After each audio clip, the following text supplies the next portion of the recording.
Red's Fly Shop here with a nymph fishing tip for you today. Got a great tip on how to make an adjustable depth thingamabobber system so that you can change your depth as easy as moving your hand just like that. A friend of mine showed me this the other day, called me up, he said, dude, I found this way to move the thingamabobber up and down the line without shortening and lengthening your tippet or untying it. I said, really, tell me more. So he showed me this, now I'm going to share this with you today. Things you need to do this. Nail knot tool and a bit of an old fly line. You can make good use of that old fly line just by cutting off the back end, and I'm going to show you how to nail knot in a bobber stop, and I'm going to show you a picture of the finished product now so you can see what we're going to build. Now that you can see what we're going to build, I'm going to show you how it works. So I've got this leader set up. You can see in the picture how it works. I've got these two rubber stoppers, and I know that's not going to be super clear on video, but my bobber's set up at about 4 feet right now. If I move this stop up, that thingamabobber is going to move up and move around just like that. I'm going to move my second stop, just slide that up.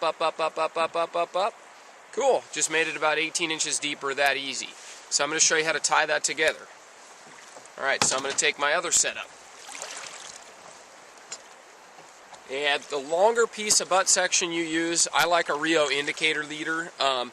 Works really, really well. But the longer butt section that you use, you can use like a 30-pound Maxima, the more adjustability you're going to have. So what I've done here is I've just threaded that thingamabobber on there, just right through the metal grommet. These are perfect for building this system. So it's just moving around free right there. I like to put a perfection loop in the end. Some people will advocate using swivels. I personally just like a perfection loop. I don't like to have tackle on my line.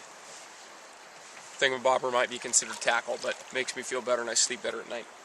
So what I'm going to do is I'm going to take a piece of fly line right here, and I know this isn't going to come out super clear on video, but I'm going to show you how this works.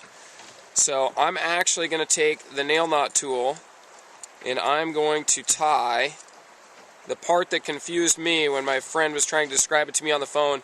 Is the old fly line actually is the part that is being nail knotted around, and I do about 6 turns just like that, and I'm going to put that fly line through. So it's actually the vinyl fly line that's being nail knotted around the mono, and that part confused me because I kept picturing the mono being wrapped around this fly line. So I tighten that up, and I know that's not super clear on the video, but I basically just tied a nail knot, and I'm going to pull it really hard to make that vinyl cinch around there. And I'm tying one below, so I'm going to go ahead and cut both ends of that off. And so what I've done here is I've just made a bumper, just like that right there. And so that bumper is now going to be the one that is below my strike indicator, my thingamabobber strike indicator. And now all I have to do to complete the system is tie one of those up here somewhere. These slide up and down the line, just like that, so I can move that anywhere I need to. And one of those will last an entire day of fishing. Every once in a while you'll have to replace one of those if it comes loose. So I'm going to go ahead and complete this. Now I'm going to tie on the top, and I'm taking this old shark skin line of mine, and I'm just tying it in a nail knot fashion, just like that. And the tie fast tool will come with directions. I've got that monofilament inside there. That's the butt section of my leader. So again, I'm just going to cinch that down super tight. Make it nice and snug. It will loosen up as you use it and adjust the depth. I'm going to cut that off right there.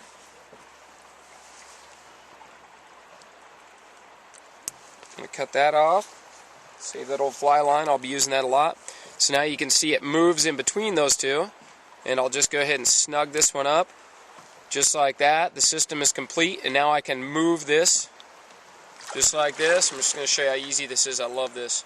I can move that and just deepen it up. It works on friction. It doesn't kink your leader. It doesn't burn it or make it coily. I'm going to move it back down.